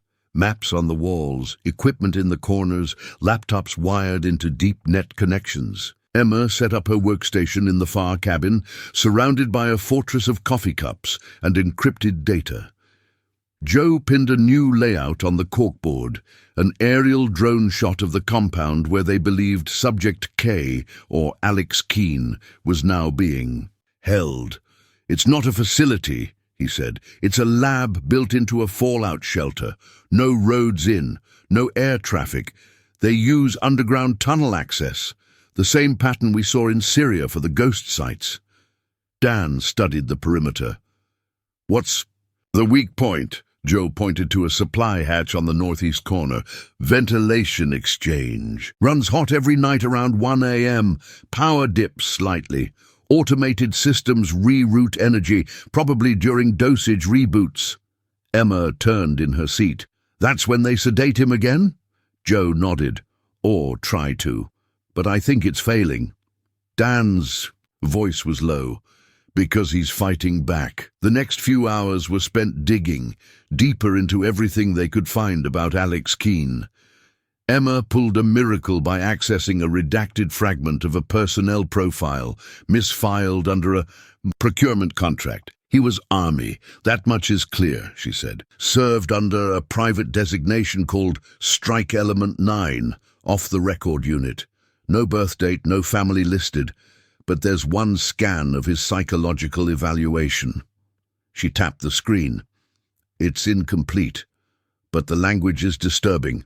Words like cognitive override, erasure threshold, and emotive deterrent triggers. They weren't training him to survive combat. They were conditioning him to become indifferent to it. Joe exhaled. They were building ghosts. Dan looked at the screen. And they left one alive. That evening, Joe set up a plan. First step, we confirm the location and make visual contact. We're not going in blind. Second, if he's still inside, we extract, but we don't use force unless necessary. We don't know how stable he is. Third, Rex leads. He's the only one he remembers. That's our chance to reach him. Emma folded her arms. What if it doesn't work? What if he sees Rex and attacks? Dan looked at her, voice steady. Then we know he's lost. Nobody said anything for a long time. That night, Dan took Rex out past the tree line and sat with him in the silence. The dog lay with his head in Dan's lap, breathing slow and steady, but his ears never stopped twitching. Dan whispered, "You knew him, didn't you? You were trained together, same unit. That's why you wouldn't leave that room. You knew what they were doing to him." Rex shifted slightly but didn't look away from the darkness. Dan closed his eyes. We're going to get him back, or end this before they use him again. Back inside the outpost, Emma cracked a secured Langley file. Joe leaned over her shoulder. What is that? Emma clicked open the final line. It's the project's endpoint protocol, she said. If Subject K wakes up fully, they send a kill team. No recovery, no witnesses. Dan stepped closer. When? Emma looked up at him. They're already en route. Outside, a storm rolled over the horizon, and from miles away, in a concrete room beneath the earth, a man named Alex Keene sat on a metal bench, his hands trembling as images flashed behind his eyes. He didn't know where he was, but he remembered pain. He remembered a cage. Dan's jaw tensed. He vanished after Baghdad, took a private contract, never spoke to anyone again. Emma spoke quietly. He's the one managing Subject K. The room fell into silence. Dan stepped back, face unreadable. Joe stood. That changes things. Dan nodded once. Yes, it does. That night, the power at Memorial went out completely. No warning, no storm, just darkness. Emergency backup lights flickered weakly to life, but several wings remained dark. The pediatric ward was locked down. ICU monitors went offline. Elevators stopped mid-floor. No alarms. No calls to local police. Inside room 209, the bed was empty. A nurse, a new hire who no one recognized, vanished during the shift change. Her car remained in the parking lot, keys still in the ignition. By morning, rumors were already spreading. A patient missing, 2 medical staff absent. No statements from administration, no reports to the press. And nobody dared ask questions. The next day, Rex was gone. Dan searched the barn twice. Nothing. No prints, no scent trail. Just an open gate and a smear of blood near the gravel path. A paw print, dragged. He hit every contact in town. Called the Pound, the local K9 unit, even the garbage routes. Finally, late that night, a call came from a woman in Glenmore, 6 miles out. She'd found a dog collapsed near her fence, bleeding, breathing shallow. A Belgian Malinois with a scar across the ear. Dan got there in 20 minutes. Rex lay in the dirt, coat matted, one leg bent wrong, ribs showing, but his eyes locked on Dan like they had that first day on base. He hadn't run away. He'd tried to return to the hospital, to room 209. Dan lifted him gently, placed him in the truck bed, and whispered promises he wasn't sure he could keep. They brought Rex home, stitched him up, and gave him painkillers. He refused to sleep. He lay by the door, eyes always toward the east, ears twitching at every sound. Joe returned just before dawn. He held a printed map and a photograph. They moved Subject K again, this time to a lab off Old Bear Ridge. It's not on any public map. It's not supposed to exist. But I found a drone pass. 2 trucks left there at midnight. One of them matched the hospital's logistics ID. Emma stared at the photo. And what's that symbol on the crate? Joe didn't answer. Dan did. Neuro-weapon signature, controlled aggression tech. Emma blinked. They're going to reawaken him, Joe added, if they haven't already. Dan's voice dropped to a whisper. Then we're almost out of time. They sat in silence as morning broke over the valley. In the quiet, Rex lifted his head, eyes fixed eastward, and far across the forest, in a compound buried beneath the trees, a man who had no name opened his eyes and remembered fire. The fog crept low through the valley like a living thing, hiding the scars in the earth that only Dan, Joe, and Emma knew were there. They had seen the satellite images, traced the tire treads, followed the digital footprints, but all those trails ended in the same place. A compound so well buried it didn't exist on paper, nestled in the pines east of Bear Ridge. They hadn't tried to breach it. Not yet. But they knew that whatever was happening inside, it wasn't medicine, it was containment, suppression, reprogramming. Subject K wasn't just a body anymore. He was waking up. And something was beginning to stir around him.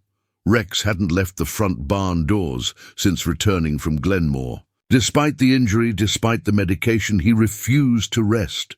His body remained tense, his eyes alert. And Dan had started sleeping beside him, on the cold dirt floor, because Rex had never been wrong. Not once. That morning, just after sunrise, Rex stood slowly, painfully, but with purpose. Dan saw the change in him instantly. He didn't bark. He didn't whine. He walked to the truck and waited. Dan loaded him in the back and didn't ask where they were going. He just drove. They reached the edge of the hospital by mid-morning. The building loomed quiet, almost indifferent to its own secrets. A light drizzle tapped the windshield. Dan didn't approach from the main road. He parked behind the old maintenance. Lawton let Rex lead. They didn't reach room 209. Rex collapsed halfway there. But not from pain. From what was missing, room 209 was empty. The hallway was silent. Rex stared at the door, now unmarked. Emma Brooks walked down the corridor, pretending to carry a patient chart, her badge clipped at an angle to appear official. She kept her head low, but moved with confidence. She'd already memorized the staff schedule. The head nurse on duty was taking a smoke break on the roof. She had 10 minutes. The door to the medical records room clicked open, and she slipped inside. She found what she needed. Transfer logs from the last 72 hours. One entry stood out. Patient 13790K.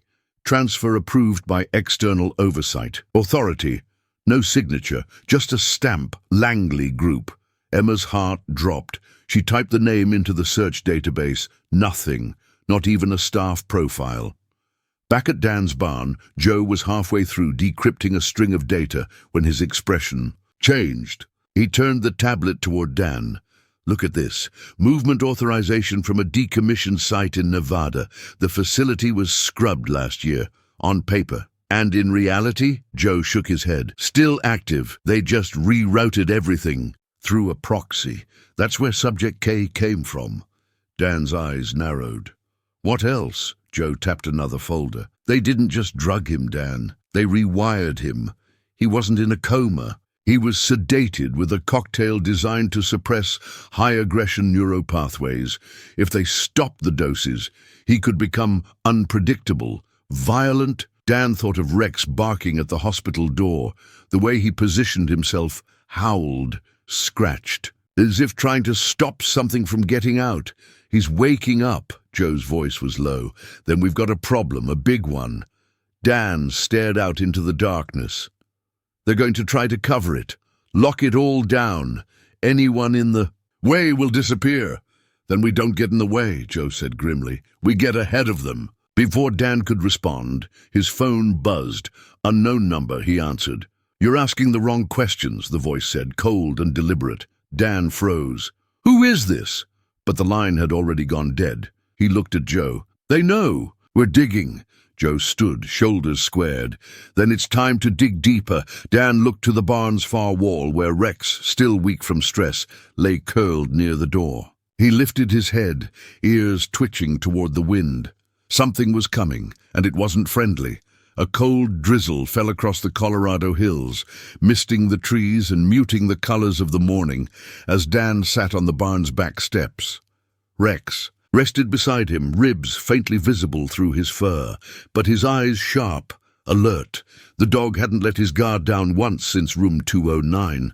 Not for food, not for comfort. Something inside him stayed locked on that place, and Dan couldn't shake the feeling that Rex was warning them in the only way he knew how. Joe stood a few feet away, hands buried in his coat pockets, watching the horizon with a soldier's stillness. The files they'd uncovered the night before had cracked open a truth that made Dan's skin crawl.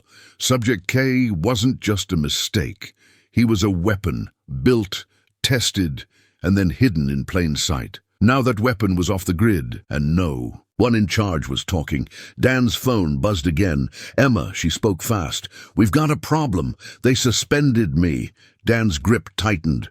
Why? I pulled patient logs.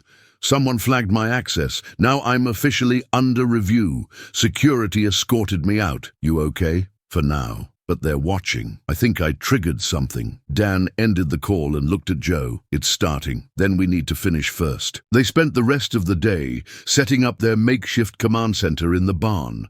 Joe wired in secure communications, satellite-based, untraceable. Emma operating from a burner phone and a laptop inside her apartment, began cross-referencing staff rotations, logs, and patient records. Within hours, patterns emerged. The same 3 doctors had access to Subject K at all times.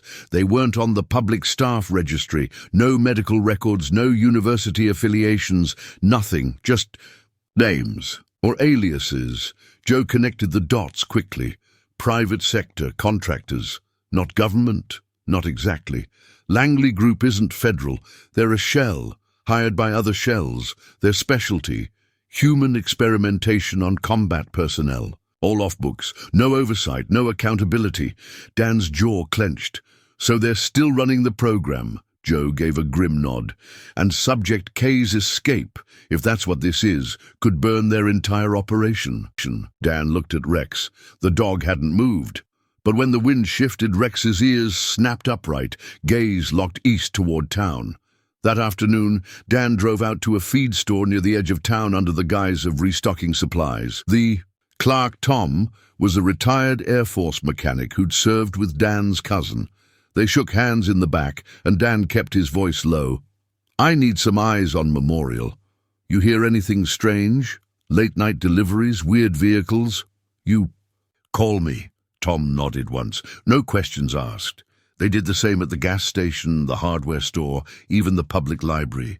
Within 48 hours, Dan had a quiet network forming. Veterans, off-duty EMTs, night shift janitors. People who didn't ask much but paid close attention. People like him. Meanwhile, Emma kept feeding them intel, surveillance footage, timestamp, anomalies. And one particularly disturbing clip. It showed Subject K. He wasn't unconscious. At least not entirely. At 4:12 a.m. the footage showed him opening his eyes, only for a moment, just enough to prove he was aware. Then the video cut. To black, no warning, no error. They edited it, Emma whispered. They know he's waking up, and they're hiding it. Dan forwarded the footage to Joe, who analyzed it frame by frame. He's lucid, at least partially, which means whatever conditioning they used is breaking. Is that good or bad? Dan asked. Joe hesitated. Depends on what they put in his head. The next day, Rex refused to stay at the barn. He barked, whined, scratched the truck until Dan gave in and took him back to the hospital grounds. This time, they parked 2 blocks away and walked the rest of the way under cover of night. Rex led the way. Not pulling, not charging. Just a guiding. He stopped at a patch of grass behind the east wing. There were tire tracks, fresh, unmarked black treads in the soft earth, and on the wall nearby a vent hung askew. Extraction point, Joe muttered. They moved him. Dan's chest tightened. Where? But Rex was already pacing, frustrated, barking toward the trees. He was gone. Back at the barn, Joe pieced together their last known data points. They couldn't move him far, not without alerting someone. They'll keep him in containment until they figure out what to do next. Dan stared at the map spread across the table. And if they can't contain him? Joe didn't answer, but they both knew they'd kill him, and anyone who knew he ever existed. The lights at Memorial Hospital flickered just once, quick, almost unnoticeable, but Emma knew better. She'd seen that glitch before, overseas in field hospitals, when satellite comms went dark just before a blackout, and here, in the middle of a quiet Colorado town, that flicker meant one thing. Someone was getting ready to disappear something, or someone. She stood just inside the nurses. Break room, back to the vending machines. Her fingers clenched around her phone. Her badge had already been revoked. The moment she swiped through the west entrance earlier that afternoon, security was waiting. No explanation, no warnings, just a cold escort to the HR office and a signature on a suspension notice. Violation of patient privacy protocols, they claimed, but the truth hung like fog in her mind. They knew she'd seen the footage, and now she was the next liability. Emma didn't go home. She went straight to Dan's barn. She didn't need to knock. The barn door rolled open before she reached it. Joe stood there, holding a receiver in one hand and a folder in the other. His face was pale, but not from fear. He was angry, coiled tight.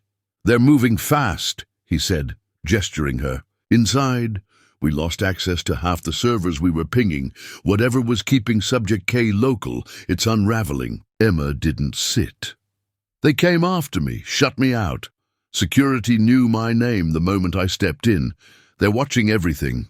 Dan entered from the side room, drying his hands with a rag. "Did you grab anything before they cut you off?" Emma nodded and pulled a flash drive from her jacket. "Only partial logs, but I downloaded a trace. It tracks the personnel who entered room 209. There's one name that kept popping up 17 times in the past week." She handed it to Joe. He plugged it into the console. The name blinked on screen. Dr. Alan Rourke. Dan froze. "No." Emma looked up. "He's family?" "My brother." Joe turned in his seat. "Wasn't he with DARPA? I thought he retired." "Because it's logged multiple maintenance and supply entries in the last 3 days." Dan leaned in. "Who's going in?" Emma zoomed in on a clip from 2 nights earlier. The timestamp read 03:17 a.m. A stretcher was wheeled in by 2 men. No hospital badges, no standard medical attire. Black cargo jackets, military boots. "They're not hospital staff," she said. The man on the stretcher was strapped down, his face partially covered by an oxygen mask. He didn't move. But what caught Dan's attention was the name on the intake screen, Subject K. "Is this a patient?" he asked. Emma shook her head. "No file, no vitals, just a code name." "Where did they bring him from?" Emma clicked through 3 more screens. "Here, transfer paperwork from an off-site lab. Most of it's redacted, but look." She pointed at a single, unblurred phrase. "Classified military recovery operation. Operation Thalassa." Dan's stomach turned. He recognized the name. It had shown up once years ago, buried deep in a redacted after-action report from his last deployment. A failed experimental program. No survivors listed. "He's not supposed to exist," Dan muttered. "Who is he?" Emma asked. "I don't know," Dan replied, "but my dog does." They both stared at the screen in silence. Outside, the loge of the hospital continued. Indifferent to the truth hidden in its walls, Dan made his decision. "We need to find out what they're hiding in room 209, he said. "Before someone else gets hurt." Emma nodded, her face pale but resolute. "You're not alone in this, Dan. Not anymore." As they shut off the monitors and slipped back into the shadows, neither of them saw the security feed flicker to life again, this time broadcasting not from inside the hospital, but from a satellite uplink. Room 209 was no longer just a room. It was the start of a war. Dan stood in the darkened barn behind his property, the space dimly lit by a single hanging bulb that swayed gently in the breeze. Dust hung in the air like a memory that refused to settle. On the workbench lay a folder, one he hadn't opened in nearly a decade. It was military issue, worn from age, edges curled. Inside were names, contacts, lives he'd once relied on with everything he had. Men and women he'd bled with. One of those names stared up at him now. Tun Joseph Riley. Dan picked up the old field phone and dialed the number he hadn't used in years. It rang once, then silence, then a voice, deeper now but still sharp. "Rourke?" Dan exhaled. "I need you." A pause. "No questions. Where?" "Hamilton County Memorial. It's not just a hospital problem." The line stayed quiet for a beat. "I'll be there by nightfall." Dan hung up. No explanations needed. That was the kind of man Joe was. By the time the sun dipped behind the mountains, a black SUV rolled into Dan's driveway, kicking up a trail of dust behind it. The door opened, and Joe stepped out. Taller than Dan remembered, broader too, but the same measured presence. A man who scanned his surroundings like he was still clearing rooms in Kandahar. "Long time," Joe said. "Too long." They embraced like brothers who'd survived hell and lived to count the scars. Dan didn't waste time. He laid it out. The surveillance footage, the unmarked stretcher, the falsified logs, the codename Subject K. Joe listened, jaw tightening, his arms crossed as the pieces fell into place. "Thalassa," he murmured. "I thought that mess got buried." "You know it?" Joe nodded slowly. I was there for the fallout. I handled a few briefings when I got pulled into Homeland. We weren't supposed to know much, but rumors said it was DARPA-linked. Behavior, modification, combat control. Dan leaned against the barn wall. So this Subject K, he's military? Joe nodded. Classified. Blacker than black. If he's here, it means something went wrong. Again. Dan's voice dropped. He's not. Comatose, Joe. That room, it's not for treatment, it's containment. Joe's gaze narrowed. Why move him to a public hospital? That's what I want to find out. Joe pulled a small black pouch from his coat and unzipped it, revealing a tablet and several USB drives. Give me a night. I'll cross-reference the logs, see what got rerouted in the system. If they moved him through civilian infrastructure, someone left a breadcrumb. Outside, the wind picked up. The trees whispered warnings neither man wanted to hear. Inside the hospital, they made their way through the hospital's underground corridors, using Emma's badge to bypass staff-only checkpoints. No one questioned her. They all assumed she was reinstated. It was easier that way. They reached the surveillance room, a cramped, cold space behind the server hall. Emma slid into the chair and started typing, her fingers moving quickly. Security footage is archived for 90 days. We're lucky, she said. Room 209, here. She clicked through thumbnails, eyes narrowing. There, she said. Dan leaned in. On the footage, a stretcher was being wheeled into room 209 in the middle of the night. 3 men in black, no insignias. The man on the gurney had no visible injuries, just an oxygen mask. His arms were strapped down tight. Emma frowned. That's not a patient transfer. No med staff, no vitals monitoring, nothing. Can you get a better look at him? Dan asked. She zoomed in. The image wasn't great, but the man's face was visible. Shaved head, pale, no facial hair, tubes running into his arms. Do you know who that is? Emma asked. No, but I know what that look means, Dan said. He's been under too long. Emma kept clicking. Wait, he's listed here as John Doe. No medical history, no insurance, transferred from off-site military facility, classified. Dan's jaw tightened. Emma, he said, that's not a patient, that's a secret. Dan Rourke had spent most of his adult life making decisions that meant the difference between life and death. He'd called in airstrikes in remote mountains, evacuated men under gunfire, and neutralized threats before most people even noticed they were in danger. But nothing in his years of service had prepared him for the helplessness he now felt, standing in the hallway of a civilian hospital, watching his best friend chained to a kennel in a white-walled isolation room. Rex sat still, his back ramrod, straight, eyes fixed on the narrow window in the door, as if he could see through it into room 209. He hadn't eaten in 2 days. Dan had tried treats, gentle coaxing, even their old training commands. None of it worked. The dog responded only with silence, his focus absolute. Something in that room had struck deep inside him, and Dan had stopped trying to explain it away. They wanted to discharge him from the program.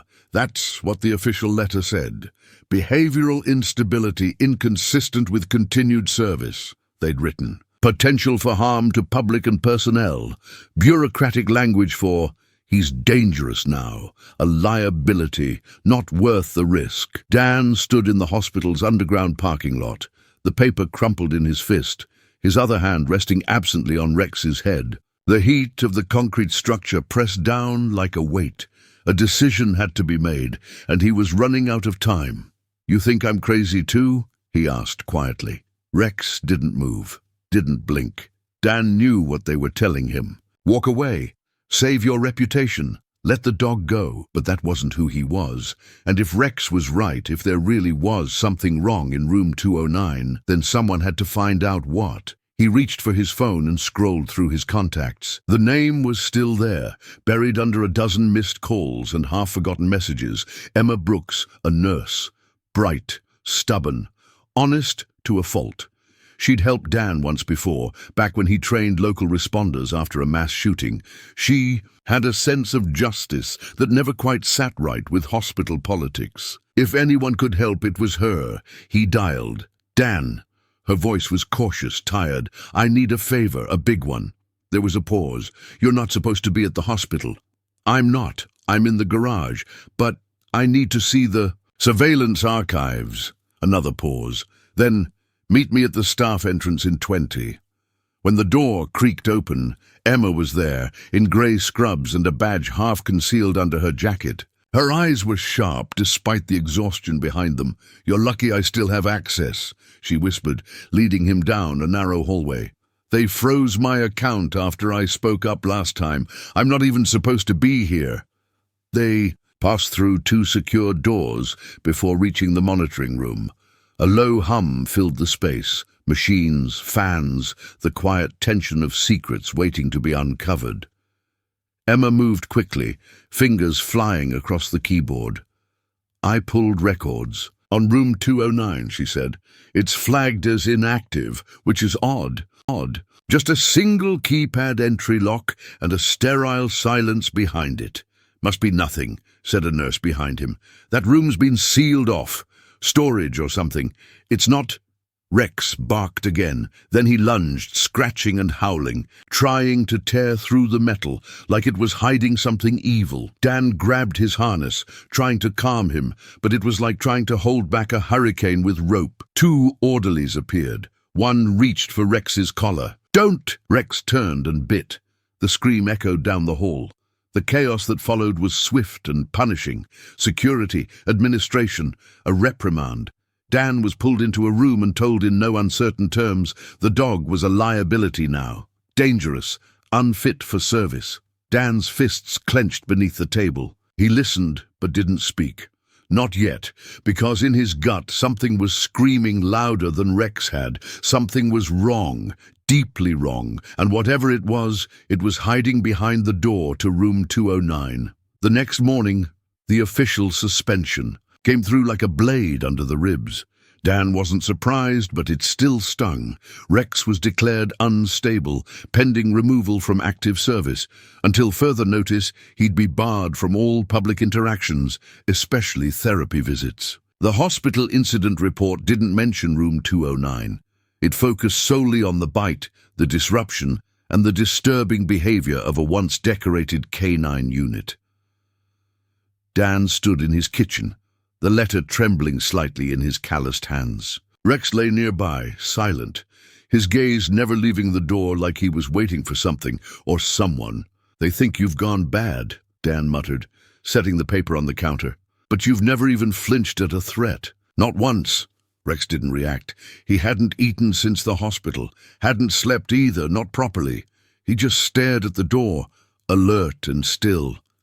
Dan had seen this kind of fixation before, in combat dogs, when they sensed IEDs or hidden enemies. It was instinct honed to a blade's edge, and right now Rex was locked onto something only he could sense. Dan tried to distract him, took him out for a drive, tried to coax him with his favorite ball. Nothing worked. The moment they passed the city limits and the outline of Memorial Hospital came into view, Rex stood up in the truck bed, ears perked. His body vibrated with tension, his gaze locked forward. Dan parked near the staff entrance, unsure what he was even doing there. He wasn't supposed to be within a mile of the place, not with Rex. But the dog leapt down before Dan could stop him and started pulling toward the building like the leash wasn't even there. "Rex!" Dan growled. Heel, the dog, didn't. "Listen." He stopped only when they reached the hospital doors, sitting down and staring inside. Watching, waiting. Dan sighed. He wasn't about to drag the dog into more trouble.